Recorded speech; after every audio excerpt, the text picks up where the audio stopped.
बिस्मिल्लाहिर्रहमानिर्रहीम। आज हम केमिस्ट्री का जो है वो केमिकल अनवा पढ़ेंगे, मतलब केमिकल स्पीशीज, मतलब बहुत सारी चीजें जो हैं वो किस तरह से उनको हम उनके दरमियान में फर्क करते हैं कि कैसे कैसे अगर एटम है तो वो किस तरह से उसकी अक़साम क्या है। ठीक है जी, अनवा मतलब किस्में। ठीक है जी, तो केमिकल्स जो हैं उनके अंदर जो एटम्स पाए जाते हैं उनकी क्या क्या अक़साम है वो हम इसमें देखेंगे। सबसे पहले आ गया हमारे पास आयन। सबसे पहले तो हमें पता होना चाहिए कि सबसे पहले हर चीज किससे मिलके बनी है। सबसे पहले हर चीज जो मिलके बनी है किससे? एटम से। ठीक हो गया। अब एटम हमने पढ़ा था कि एक क्या है, न्यूट्रल जर्रा है। एक क्या है? न्यूट्रल का मतलब ये है कि उस पर पॉजिटिव चार्ज और नेगेटिव चार्ज क्या होगा?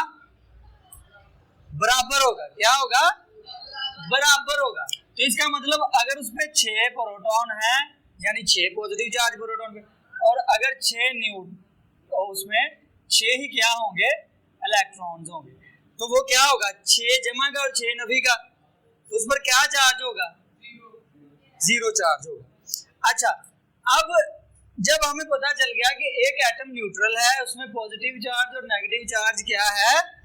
बराबर है।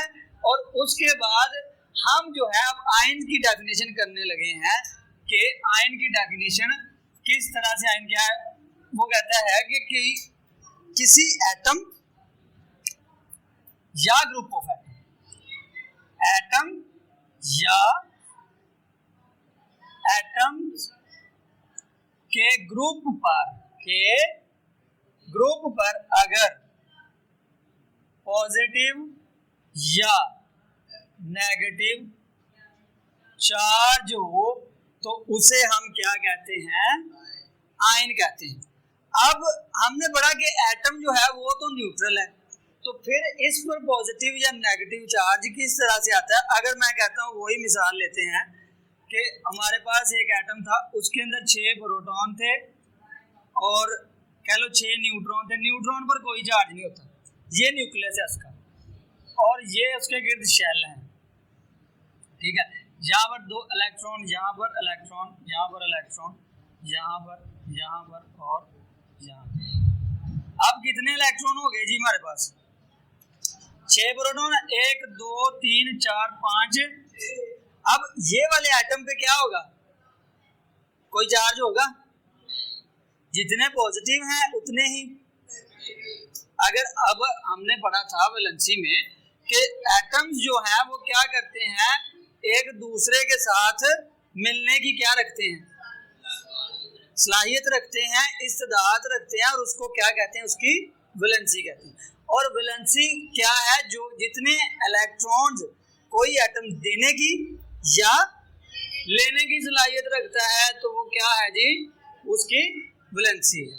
अब जब हमें पता चला कि ये एटम इलेक्ट्रॉन्स मतलब दे सकता है, इलेक्ट्रॉन्स और ले भी सकता है, दोनों कंडीशंस देख लेते हैं कि अगर किसी एटम ने इसको इलेक्ट्रॉन दिए, ठीक है जी, कोई और एटम है उस पे जो हम कहते हैं कि 7 ही कर लो और 7 न्यूट्रॉन, ये उसका न्यूक्लियस है। इसमें 7 प्रोटॉन है और 7 ही न्यूट्रॉन है, और इसके गिर्द भी ऐसे ही 2 शेल हैं, और इसमें लास्ट शेल में जो 5 आ जाएंगे, क्या आ जाएंगे? 5। अब इसमें 5 और 2 7 हो गए, 7 प्रोटॉन और 7 इलेक्ट्रॉन बराबर। तो इसका मतलब ये भी क्या है? न्यूट्रल है। ये भी क्या है? अभी तक इस पे कौन सा कितना चार्ज है? 0। और इस पे भी कितना चार्ज है? 0। अब हमने क्या किया? हमने कहा कि एटम्स जो है वो इलेक्ट्रॉन्स देने की सलाहियत भी रखते हैं और लेने की।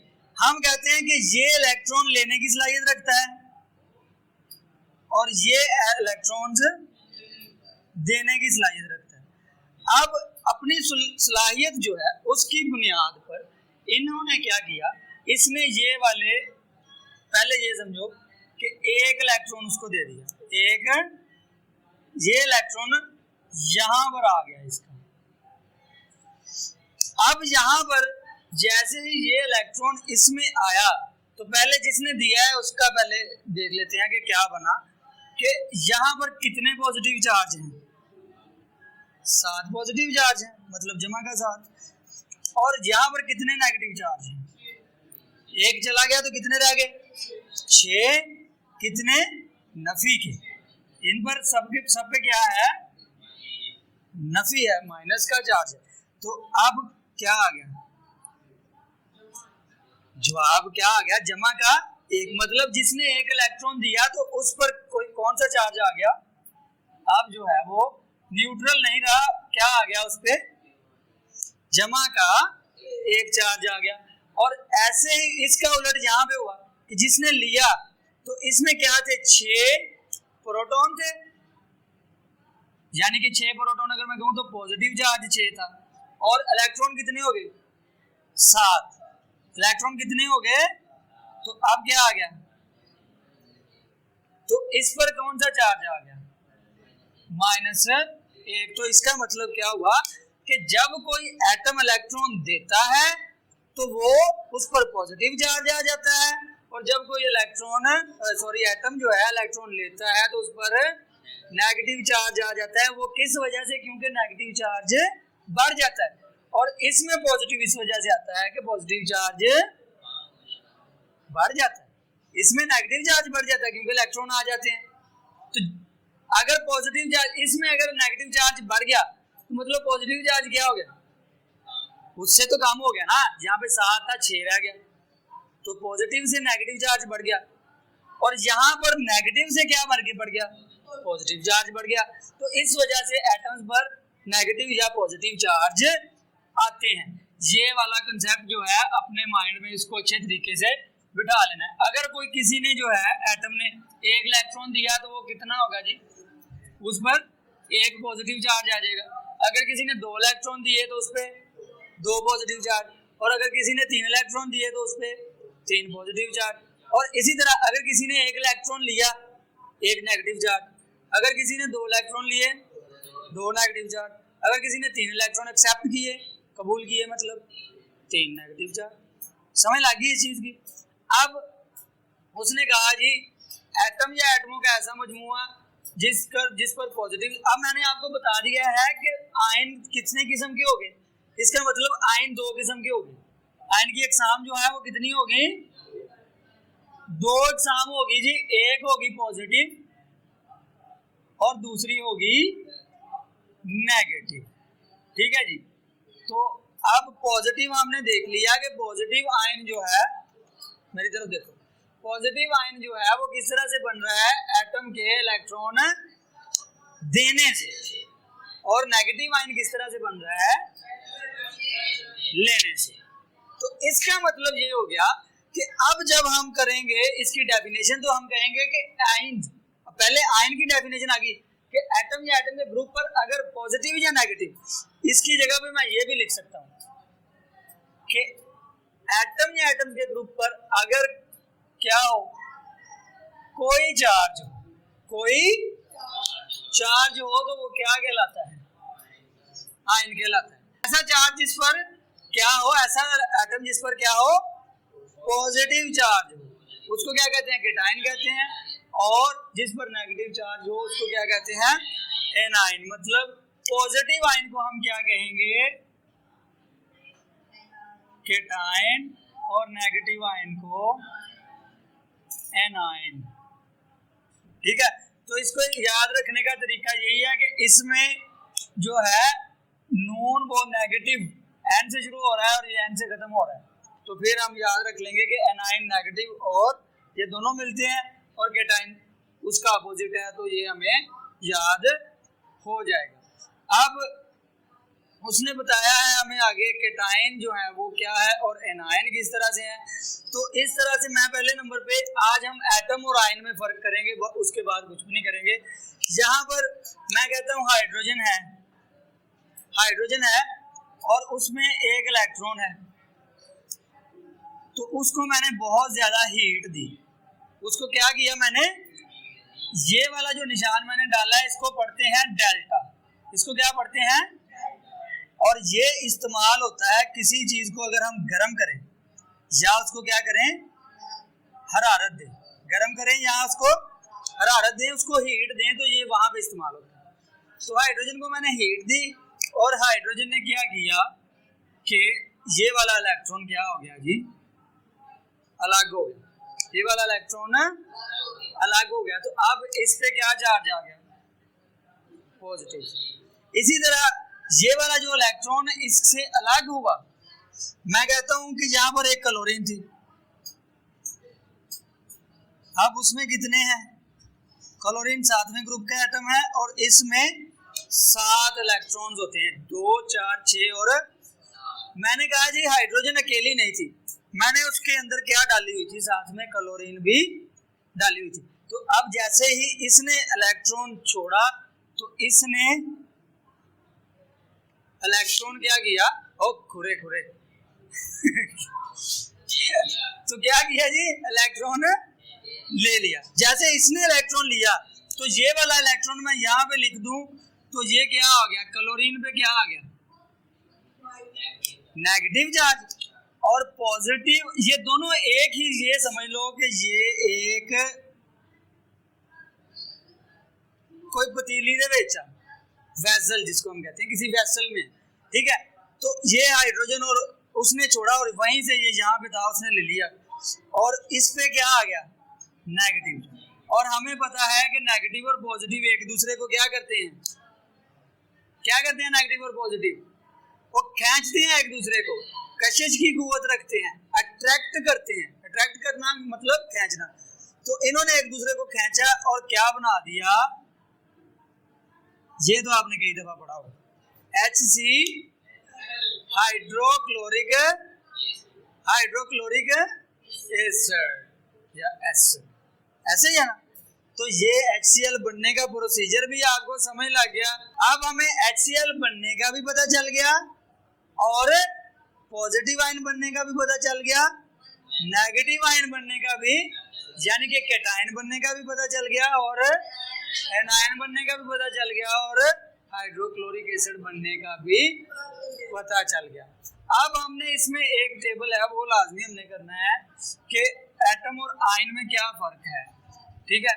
ये बाकी जो है मॉलिक्यूलर आयन और फ्री रेडिकल हम जो है इसके बाद करेंगे फिर किसी दिन।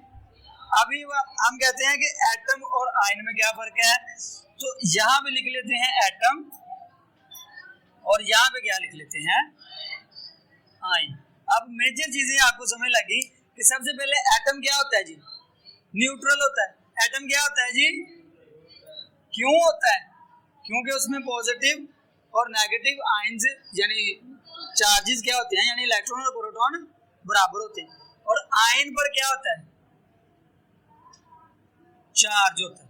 इसका मतलब कि कहता है ये किसी एलिमेंट का सबसे छोटा पार्टिकल है, पहले नंबर पे आयन, एटम किसी एलिमेंट का। अब अगर कोई भी एलिमेंट है उसके अंदर एटम होगा, जैसे मैं कहूं कि सोना एक एलिमेंट है, ये लोहा एक एलिमेंट है, उसके बाद हमारे पास कॉपर एक एलिमेंट है। तो उसके अंदर जितनी भी चीजें हैं वो कॉपर के उसके अंदर एटम्स होंगे, आयन्स नहीं होंगे। लेकिन नमक NaCl, तो इसके अंदर क्या सोडियम का अलग से आयन होगा और क्लोरीन का अलग से आयन होगा, वो आपस में मिले हुए होंगे चार्ज की वजह से, ठीक हो गया।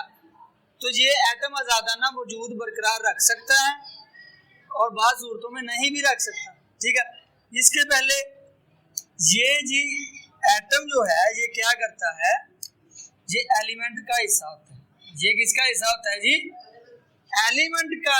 एटम्स मिलकर एलिमेंट बनाते हैं और आयन्स मिलकर क्या बनाते हैं, आयोनिक कंपाउंड्स। आयन्स क्या बनाते हैं मिलकर, कंपाउंड्स बनाते हैं। एलिमेंट खालिस होता है और कंपाउंड क्या होता है, हमने पढ़ा था ना खालिस होता है। वेरी गुड, ठीक है जी।